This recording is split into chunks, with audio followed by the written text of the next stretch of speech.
राधे कृष्ण गुरु जी। Last time मैं आपको national news पे डिबेट पे मिली थी और उस टाइम पे मैंने आपके लिए कुछ गलत बोला था। जब मैं सोचती थी कि ये बाबा सब ढोंगी होते हैं, मतलब बाबा कुछ नहीं होते, जो होते हैं बस कृष्णा ही है सब कुछ, बाबा नहीं होते हैं। बट जब मैं यहाँ पे आई वृंदावन और मैं आपके आश्रम में आई और यहाँ की सेवा को देखी, जिस तरीके से आप इतनी विध माताओं की सेवा करते हो, इतने सारे बच्चों का लालन पालन कर रहे हो, और तो और पूरा टाइम आपका 24 घंटे जो आपका किचन ओपन रहता है और इतने लोग प्रसाद के रूप में भोजन ग्रहण करते हैं, वो देखकर मेरी सोच बिल्कुल ही चेंज हो गई है। और आपको जब मैंने नेशनल न्यूज़ पे देखा था तो मुझे आपको देखते ही लगा था यार मैं कुछ गलत बोल रही हूँ। आप में ना कृष्णा की झलक दिखी मुझे, और पहली बार ऐसी लाइफ में है कि मैं अगर किसी को मानती हूँ तो वो आप हो, और इतनी दूर से दोबारा आपसे मिलने आई हूँ मैं यहाँ पे। मैं आपका परिचय करा दूँ। मैं एक बार न्यूज में गया था, जिस न्यूज में एक बहन ने बोला था कि मैं शराब पीती हूँ, है ना, वो शराब पीने वाली बहन के बगल में यही बैठी थी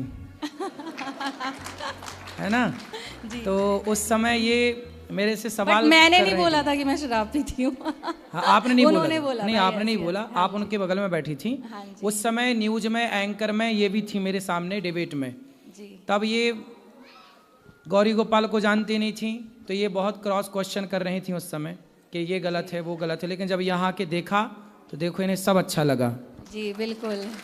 तो मेरा आपसे एक प्रश्न है।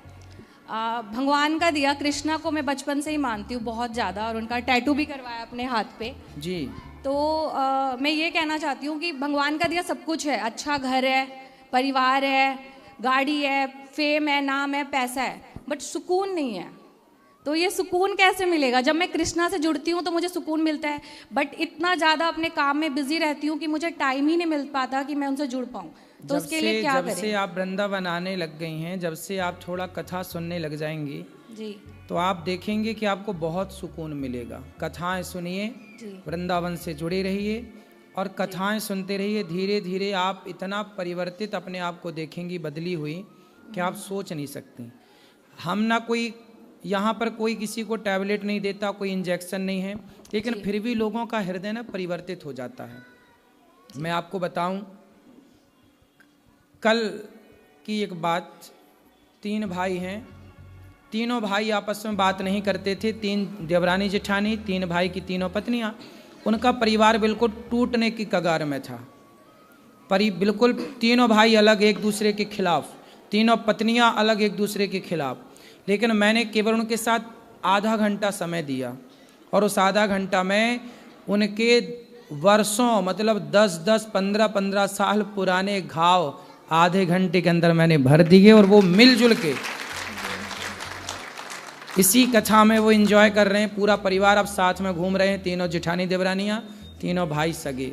बाप खुश, माँ रोती रोती आई मेरे पास, महाराज जी मेरा बेटा जा रहा है, नहीं सुन रहा है, लेकिन कथा के प्रभाव से केवल आधे घंटे मैंने बात की उनसे।